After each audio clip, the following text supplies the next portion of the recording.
Assalamu alaikum wa rahmatullahi wa barakatuhu.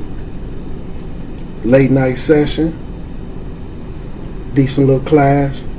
So, one of the brothers said something and kind of brought me back down to earth. So one of the brothers was like, act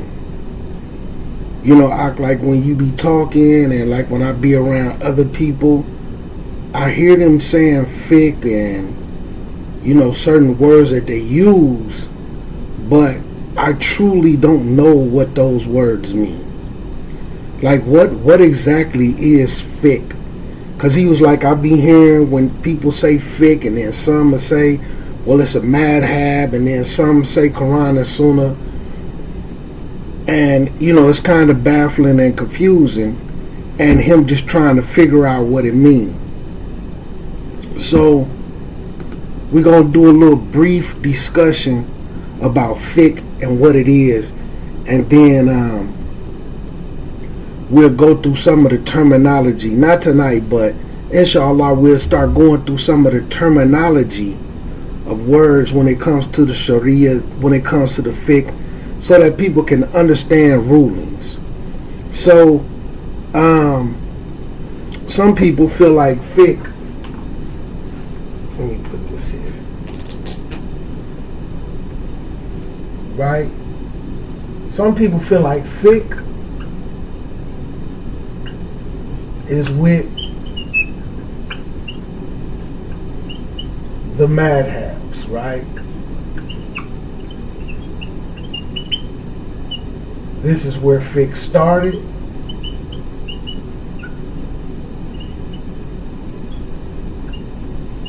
Okay? And this is kind of a science. A science they created. Right?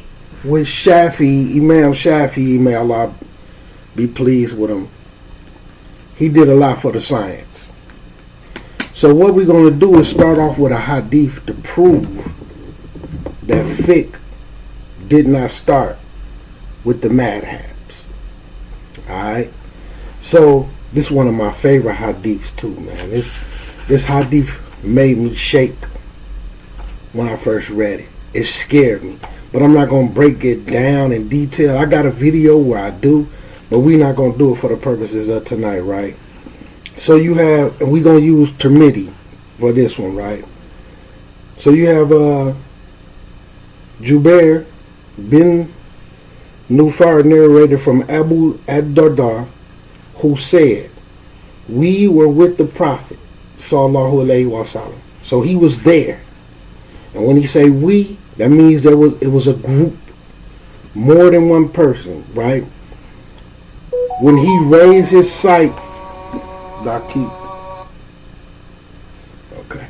So when he raised his sight to the sky, then he said, this is the time when knowledge is to be taken from the people, and what remains of it shall not amount to anything.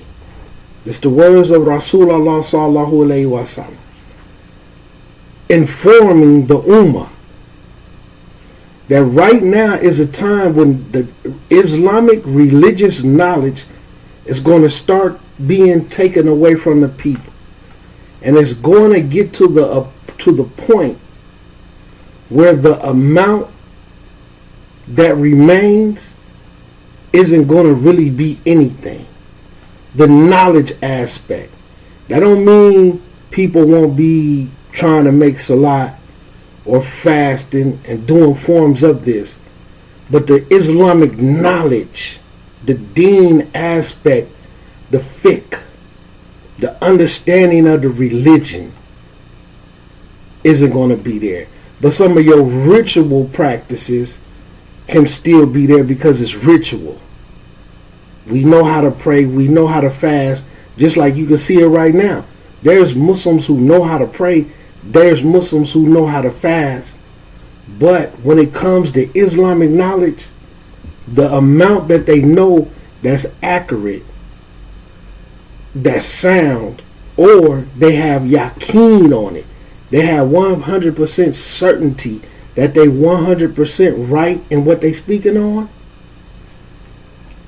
The amount of what they have is very little, if any of it, outside of certain ritualistic things like voodoo.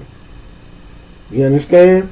So the Rasul, this is a warning. So Ziyad bin Labid al-Ansari said, how will it be taken from us while we recite the Quran? Wallahi, we recite it.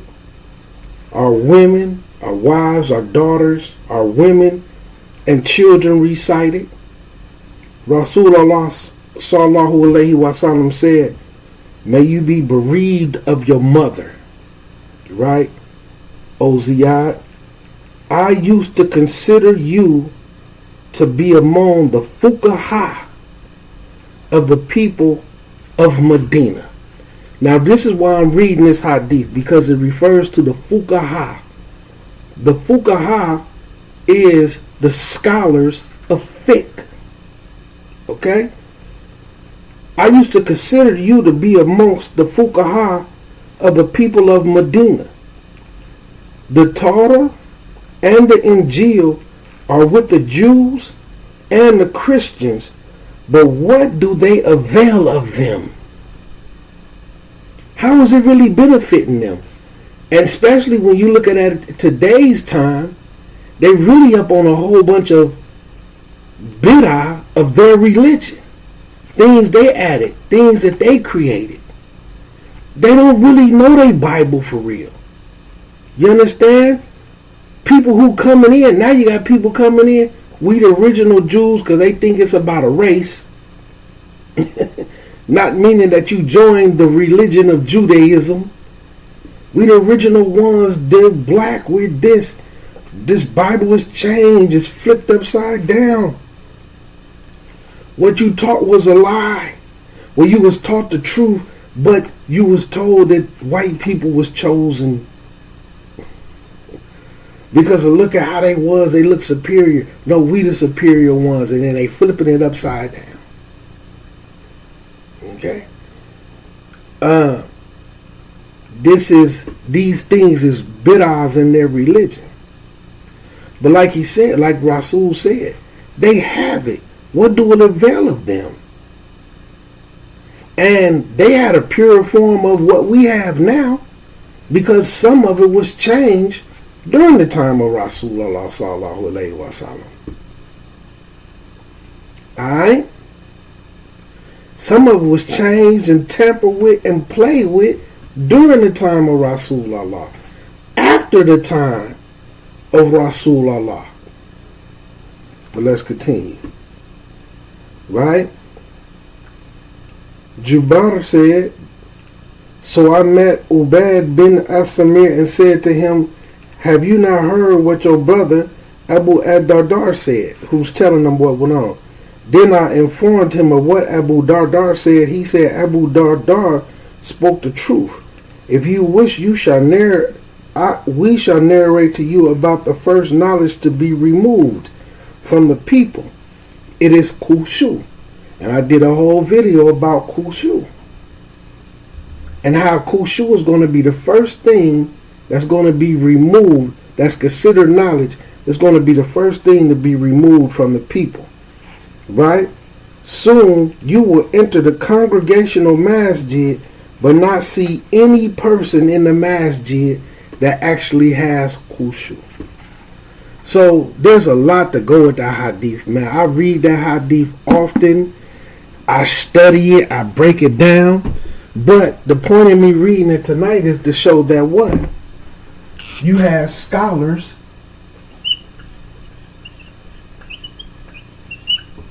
of fiqh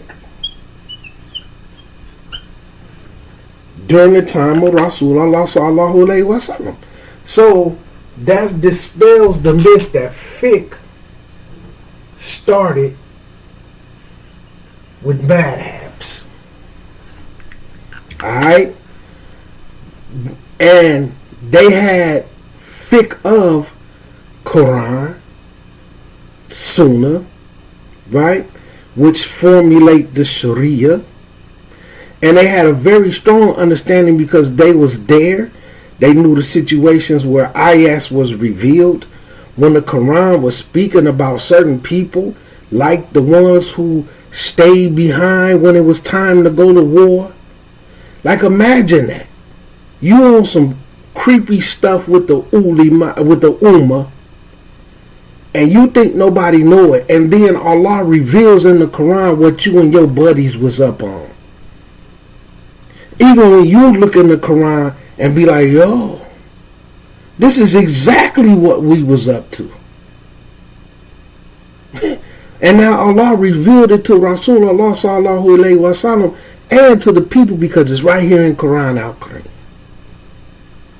To where they was boycotted. So their fiqh was stronger because they understood the landscape of the land. They was there when ayahs was revealed.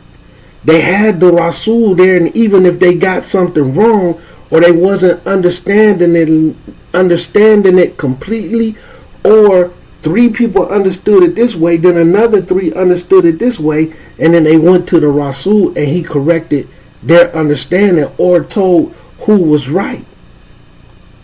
This was fiqh. Okay? So that form of fiqh, but you got to understand, knowledge is going to be lost. That form of fiqh is making a comeback, but a lot of people, when they go to do their fiqh or they go to have their rulings or come this and that, they've chosen a side. I'm either with this madhab, and whatever it say automatically goes. I'm with this. We don't do no madhabs. We just do minhaj of the salaf. So whatever particular scholar or person I listen to say, I go with that. We Ashari, we do Imam Malik. So people have chosen a side. And instead of going to look for the dalil for themselves, which everybody can't do that, you got to go and get educated. We're going to turn to a madhab. And, you know, they have where some of these quotes and sayings get taken out of context, and people run with them as an excuse. Sort of like when you read where, okay, if a scholar makes a mistake and you follow that scholar in that mistake, then the mistake is on the scholar. But the scholar still gets a reward, right? But the context and some of the wording is when that scholar did ijtihad, where he 100% looked at the situation from A to Z. And it's practical. Like not because I want to be careful with my words, but like where you have, like for me, when you had a situation where they referred to Ibn Taymiyyah saying if a pig fell into a salt bin and then eventually became salt, then that salt is pure now. But this is based off of an analogy, as opposed to seeing a pig fall in a salt bin and watching the process. Because if you see it with your own eyes, or some other people see it with their own eyes, then your opinion might change. You might look at that and say, no, because this is a whole pig with feces in its stomach, blood, everything. So all of that has to dissolve into that salt. The brain, everything. Sexual organs, guts, hearts. You might look at the process and then say, whoa, I would never eat that. No, that's not pure. But sometimes things is based off of an analogy as opposed to actually seeing what happened. So when it's saying they did the ijtihad, but sometimes you can't always see the process. But hold on, Daki. So sometimes you can't do it that way because you can't always see the process. But this is why you will see where some scholars had an opinion early on, and then as they grew, there was evidence and there was dalil and certain things that they seen, and they changed their mind. But what happens is sometimes when people promoting a particular opinion, they don't give you the, okay, well, this scholar changed his mind later on in life. He said he was wrong about that. He made a mistake about that. Now, if the scholar did the ijtihad to the very best of their ability and looked at a situation and then made a mistake, that's a different story as opposed to them not really going through the process and looking at it in full detail and then making a ruling about it. So if you see them, or you hear of a ruling that a scholar did this and that, but you look at the dalil and you could see, okay, this isn't correct. This doesn't go with Quran and Sunnah, but I'm still going to go with what that scholar said. And then you can't just throw it under. Well, if the scholar made the mistake, the reward, he still get the reward, and then I don't get punished for falling into the mistake. But when you can see that it is a mistake, this kind of changes things. But people aren't taught all of this. You see what I'm saying? And this is something hard for individuals to grasp, because we fall in love with personalities. So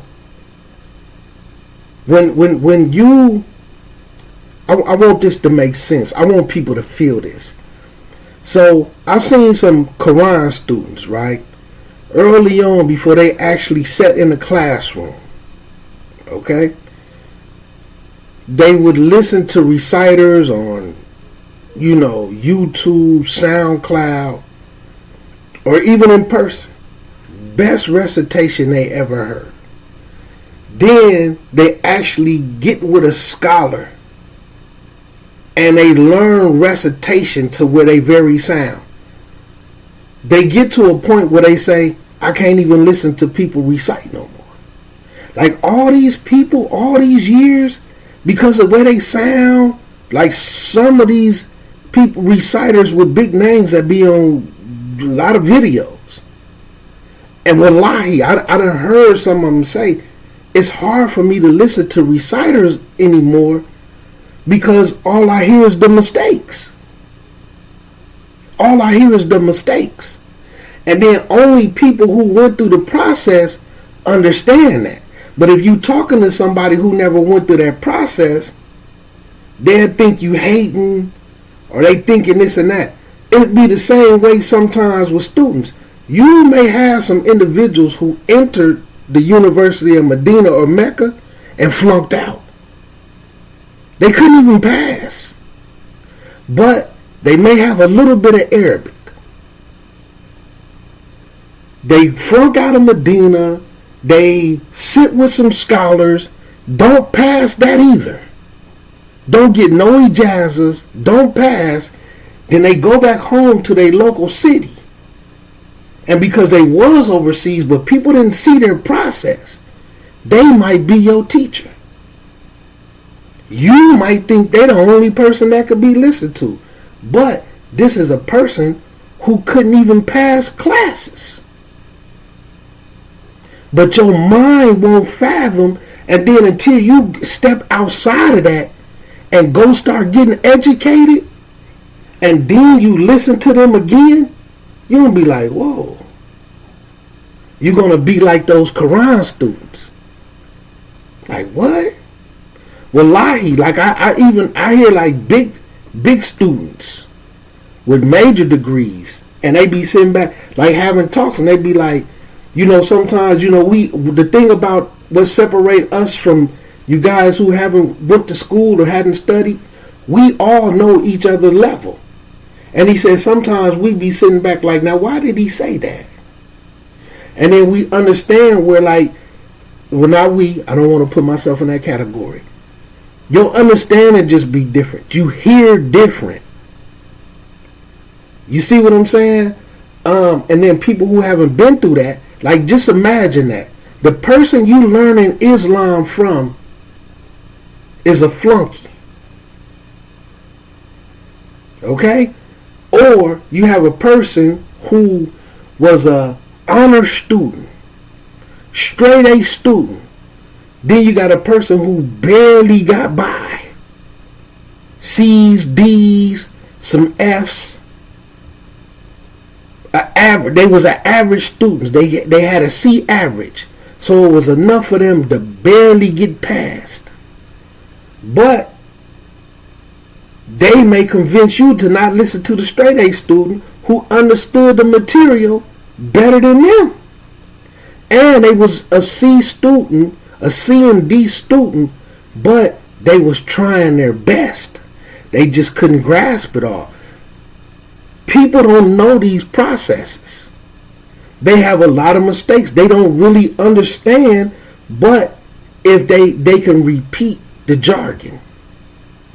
But some people can't grasp this concept. But just think about that. The person that you listening to, that you in love with, can't pass no classes. Can't get no teaching ijazahs from scholars. But this is your teacher. And until you step outside of that and get an education, you won't, just like they always say, there's a saying, if you want to know the scholars, if you want to know the mistakes of a scholar, you have to ask a scholar. Okay? So this is why we ended up in the type of situations that we are in.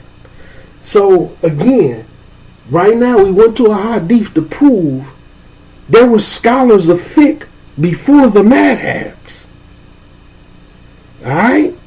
They existed before them. They were scholars of fiqh when Rasulullah sallallahu alaihi wasallam walked this planet. You see, Rasul looked at a man and told him, I used to consider you to be amongst the fuqaha of Medina.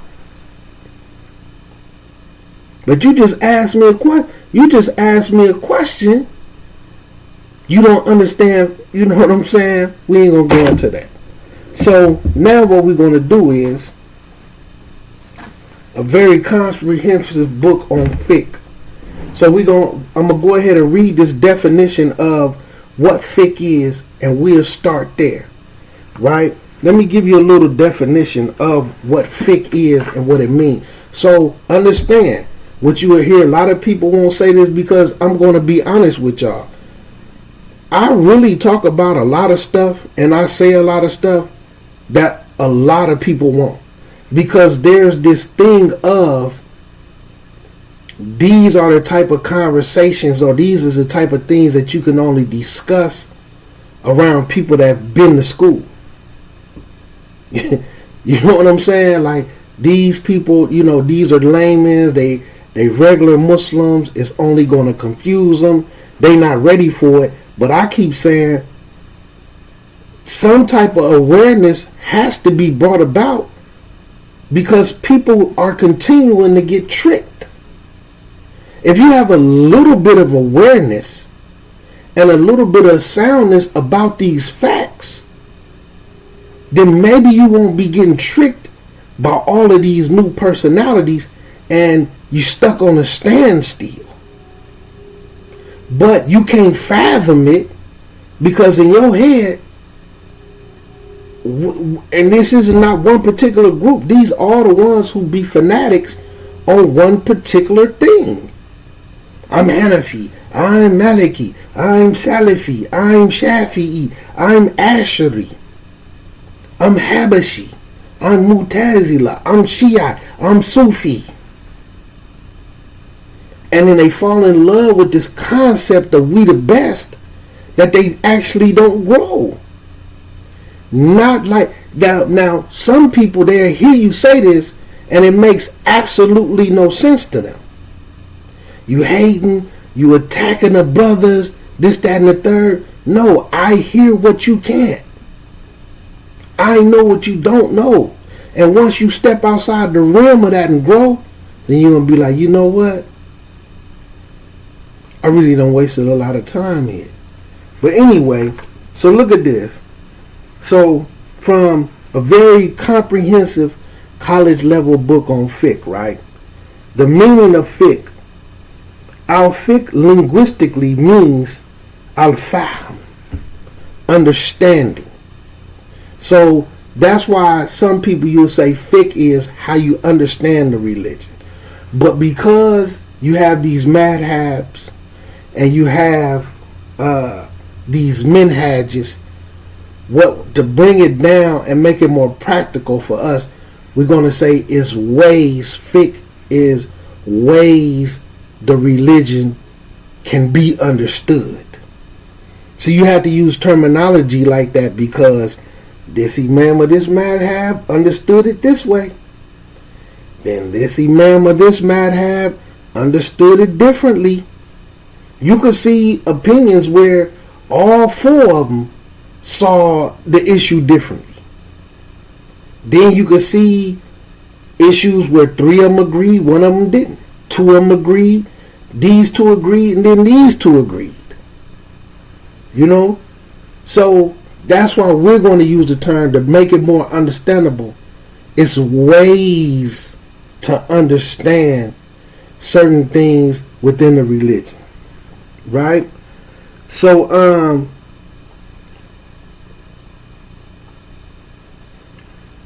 where they come with a Quran ayat, and until the knot from my tongue, untie the knot from my tongue so that I can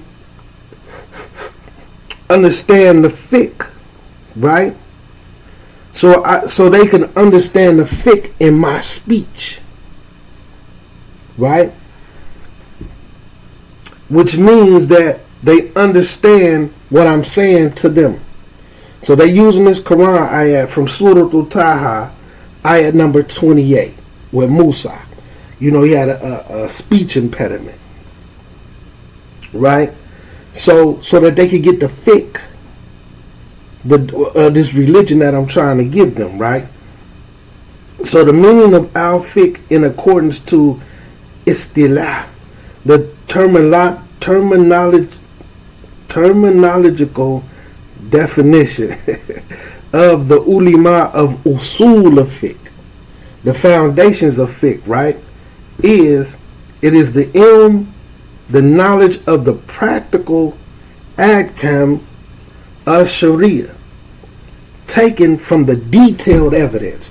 So that's why when I say a situation where a scholar says we're going to base everything off of a concept, or we're going to base these particular rulings off of a concept that a pig falls into some salt and then becomes salt, but they haven't seen this process. That's why I say off of detailed evidence, but as an analogy, it does sound good. And I'm not saying that I might see it and be like, whoa, okay, I got a different opinion. I might eat that salt. You see what I'm saying? But it's guesswork. But all of the scholars don't agree on that particular thing for their particular reasons. But that's why when it comes to fiqh, like it says, it is the knowledge of the practical adkam, I'm going to say pillars, the mandatory ways in the Sharia how to do things like the adkam of salat and things like that, right? But it's going to be based off of the detailed evidence. Where does your detailed evidence start? Quran and Hadith. Continuing on, right? Explanation of the definition, al-ahkam ash-sharia. What is intended by this is al-wajib, al-mandub, al-mubah, al-makruh, and al-haram. What is intended is also sabah, ashart, al-ma'ami. And see, I hate to start using these big words like this because it's a more and people don't understand these big words, right? Which we're going to get to breaking these big words, and that's why I don't talk like that, using these words like this. But I'm gonna pause it on this. But basically, these things that it's based off of. So I'm gonna touch some of the makruh and haram thing, because when I was speaking on, sometimes like you may have a student who has a bachelor's, and we'll just say hadith. They might speak on a situation and say it's haram. But then a person who has a master's in hadith will say, no, that situation isn't haram, it's makruh. It's just disliked. Then you have to go into, okay, who was it disliked by?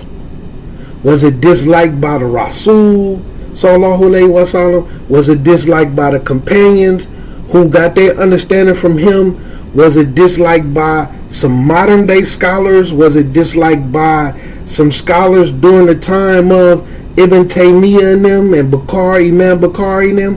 Who was the ones that started disliking it? See, that's what boils down to detailed evidence. Like, and let me close it out on this. Like, even in this box where you see where I got culture of people.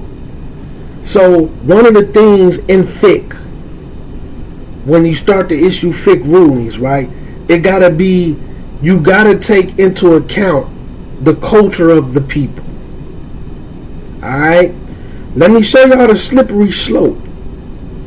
So, right now, the culture of the people in America, especially not just us African American, but I want to speak on us. Some of the culture is eating a lot of pork. Some of the culture is dealing with a lot of intoxicants. Pills, alcohol, beers, wines, all type of different smokes. Right?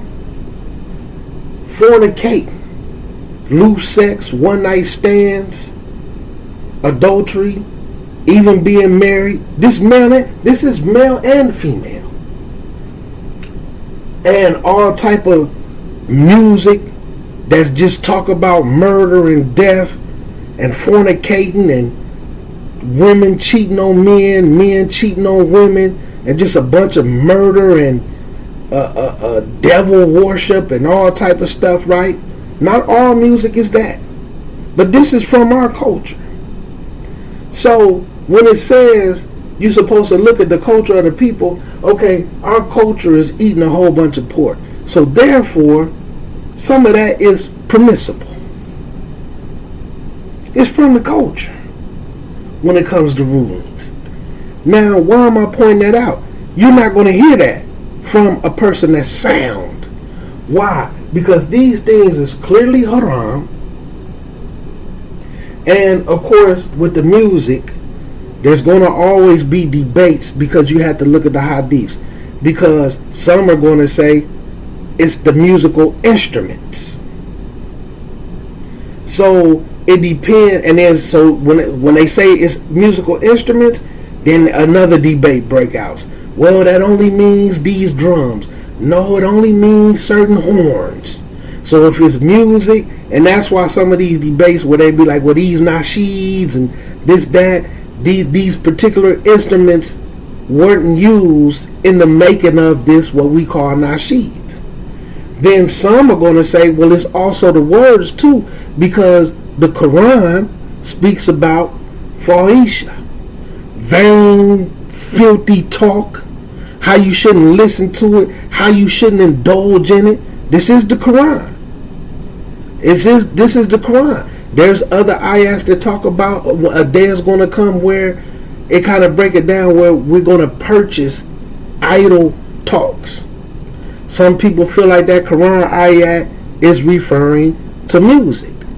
So that's why you had a debate with poetry. Oh, it's just poetry to a beat. So if they rhyme in, but it has a good message in it, then, I'm just breaking down some of the things with the fights and the back and forth. But if you understand about listening to vain, ill speech, then you're going to know, no, I can't listen to some of this music. And if you want to leave it strictly to, well, it's just no matter what they talking about, it's the music. Okay, so I can listen to it a cappella. These are some of the fights that they have. But we're going to say we know some of the music that we listen to, we shouldn't be listening to it. If we don't want to feel like all music is around, some of this stuff that we listen to, we know we shouldn't listen to it. Right? Culture, whatever. So why I'm mentioning that, because sometimes when it comes to certain things that Allah also says is haram and a punishment from Allah is coming, a curse from Allah is coming, you will see where some people will say, well, due to fiqh, and you have to take the culture of the people in mind, therefore women can indulge in putting these things in their hair and all this other type of stuff due to that's the nature of their people. But Allah, and then we're gonna take it under the we're making it easy for the people. But you ain't gonna do that with, well, we're gonna leave the pork off because now we can see that there's sophisticated ways that you can go ahead and indulge in pork if you want to. But with the intoxicants, with the fornication, some of these other things that they be making permissible, certain things like I don't even want to name some of the stuff where you starting to hear where people making stuff permissible. But anyway, man, let me wrap it up, man. And we'll continue. I'm gonna go through that book and break it down and start to break down some of this terminology, because that's the point. Some of this terminology and stuff is still like listening to Chinese when you don't really know. So like when it comes to fiqh is ways to understand the religion. Usul of fiqh is basically, usul is a science of, to make it easy, the foundations. What was the foundation of this so we could build a ruling up off of it? For instance, the foundation of wudu starts where? In the Quran. Okay? What's the original foundation? So you want to start with the foundations and build off of it in accordance with Quran and Sunnah. So that's why I say Quran and Sunnah is what you should go to first. Now, if it's something that's not clear in the Quran, if it's something that's not clear in Hadith, or it wasn't discussed and it's coming up in modern times, or it came up during the times of some of these madhabs and they issue rulings, those things, yeah, you can have differences based off of it depending on the dalil that they looked at. Some didn't have any dalil. This is my opinion. This is how I see it. There isn't no dalil. It isn't clear in the Quran or it isn't clear in the Hadith. But all of the Hadiths they didn't have access to it. You see what I'm saying? And then later on, a couple of, the next generation down, now this dalil Somebody else done traveled and now they got the dalil and now they forming another madhab and they clear that mistake up. Now, we taking that out because here's the dalil for that right here. But some people who fanatics, now we ain't accepting that. We ain't accepting that dalil because that's your madhab. Our madhab says this.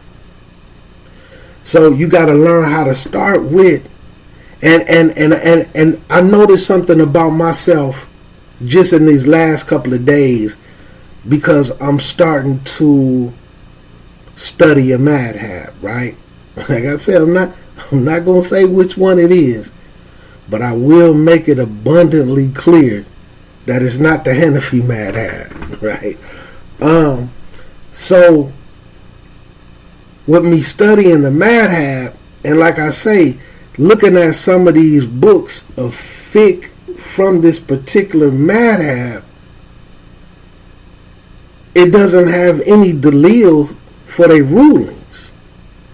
So what I learned about myself, because my foundation started with hadith, I knew how to look for dalil in the hadiths before I knew how to look for dalil in the Quran.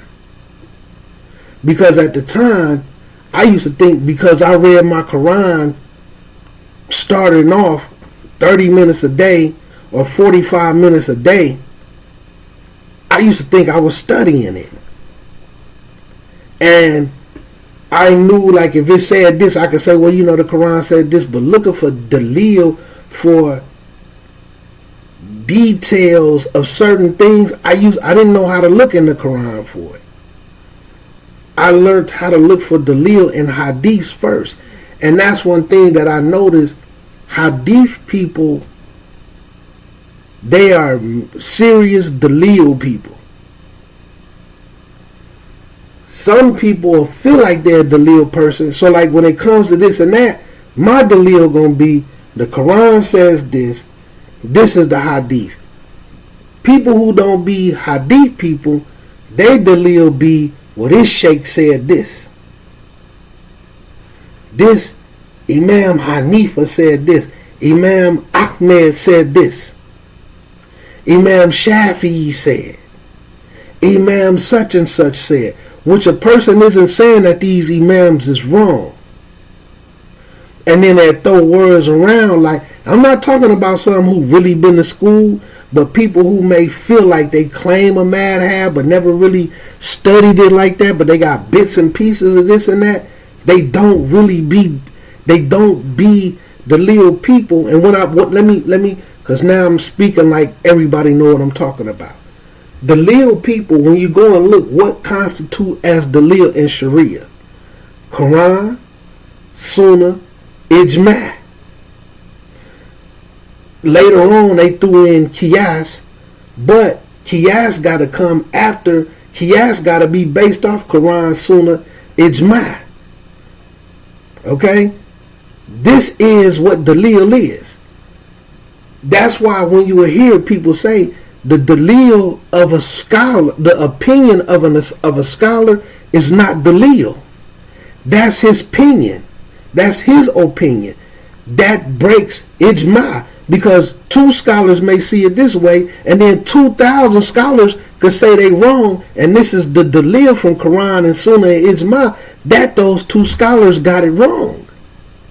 But then you have some people who may be fanatics because this scholar may be Salafi, this scholar may be Ash'ari, this scholar may be Maliki. He may be one of the top Maliki scholars. So due to that's our clique, that's what we claim, this scholar is infallible. But they'll never get it, people. 3,000 scholars said that they wrong. 3,000 scholars showed the dalil that they're wrong from Quran, Sunnah, and Ijma. So that's what I learned about myself. I'm a serious Quran, Sunnah, Ijma person.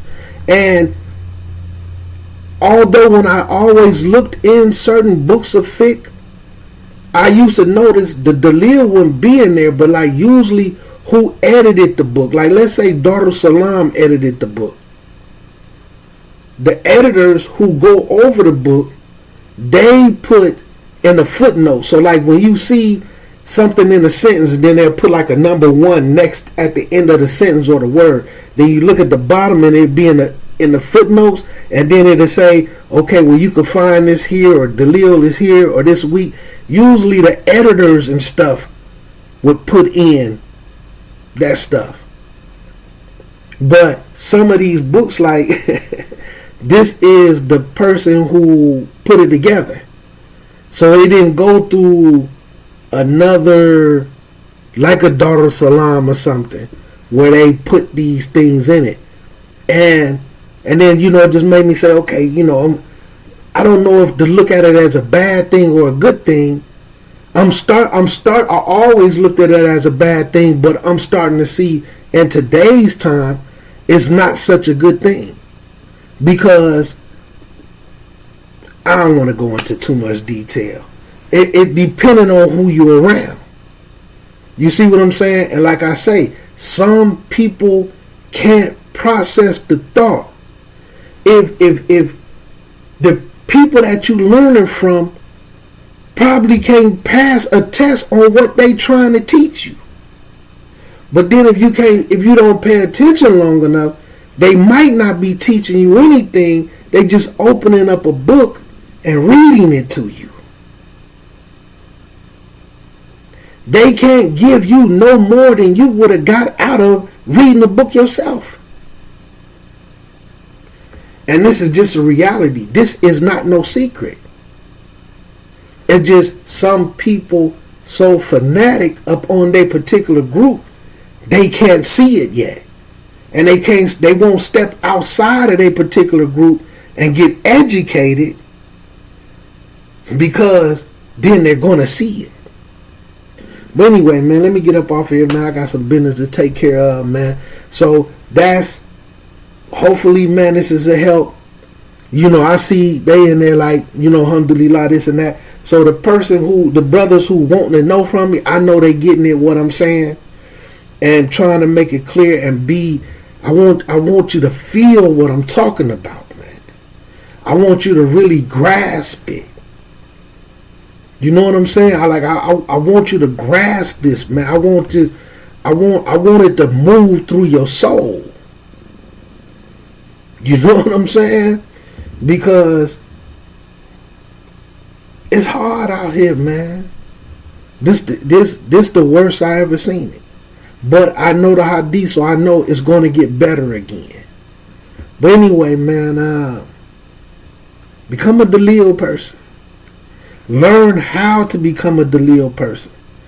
And understand what fiqh means. Fiqh doesn't just mean the opinion of madhabs. You know what I'm saying? Fiqh don't start with them. But you still got to keep in context. This isn't no knock to them. The imams of those madhabs all made that clear. If you come across some hadiths, some tafsirs of a Quran ayat that sound and they go against what I said, throw away what I said and go with that.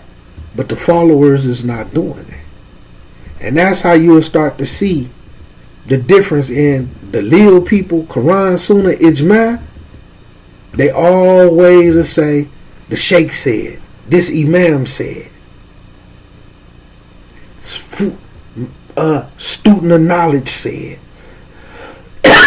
Whether that position has been proven wrong, or whether that scholar said that when he was 25, then by the time he became 40 years old, he changed his opinion.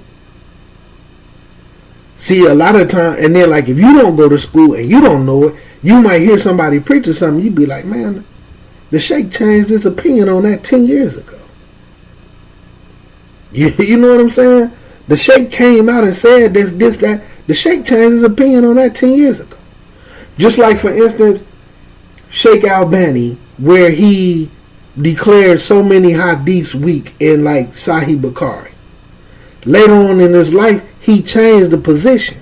So like some of his students even took some of his work and made a collection of all the hadith that that Sheikh Albani declared took him from Sahih to Da'if, or took him from Da'if to Sahih, all the ones that he changed his mind on as his studies grew. They got a whole book where it lists all of them. You even had like Sheikh Mukbil and other people, even though Sheikh Mukbil learned some stuff from Sheikh Albani, right? They had wrote whole, it was a few scholars who wrote things like he made a mistake in every hadith that he changed. But my point is, the people who don't know that and they not aware of that, they'll go pushing a narrative about a certain ruling and this and that, and then it'd be like, because like, I'm going to tell you something that started to bother me, and I remember the time. It would be an authentic hadith by Imam Bukhari, and it might be in a book, because like I said, the way Sheikh Albani's name was ringing, and may Allah be pleased with him, he did a lot of great works for the science of hadith, right? A great scholar. I'm not knocking him, but this is even from, he changed his mind on some things, but it got to a point when you started seeing books. This hadith was in Sahih Bukhari, this hadith was in Sahih Muslim, but instead of keeping it where this is authentic there, they're put at the bottom, graded this way by Sheikh Albani. You know what I'm saying? But they not going by if he had changed his mind on that grade or not. So people would go by, I don't care about what's Bukhari, I don't care about Muslim, I care about what Sheikh Albani said about it, not knowing if he changed his mind on that grade. Not knowing if 50 scholars came out and said he made mistakes on every single hadith he graded. None of that get taken into account. And then when you listen to somebody who can't pass exams, who flunk out of universities, can't set with a scholar, couldn't get no ijazah, kept getting sent back to the drawing board, but they might be amongst your favorite people. And then they might push a narrative on you that's not that narrative. You know what I'm saying? And this is just a reality, man. This is just a reality. It's an ugly one, but it's the truth. It's the truth, man.